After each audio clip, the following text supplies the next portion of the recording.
if a thief is caught, he's got to repay and restore. Isn't that interesting? If he's caught.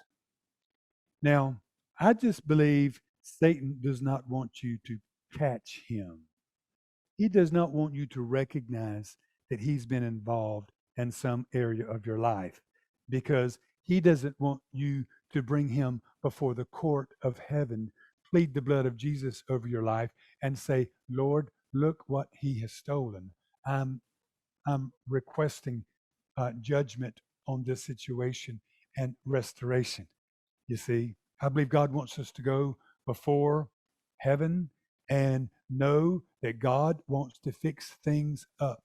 David went before God and he knew something had been stolen from him. He didn't think it was God, and he knew he ought to be able to get it back. Isn't that amazing? He knew God would want to restore it. He just didn't know how and when. But he's like, God, can I go now? Go ahead. You're going to get it all back. Hallelujah.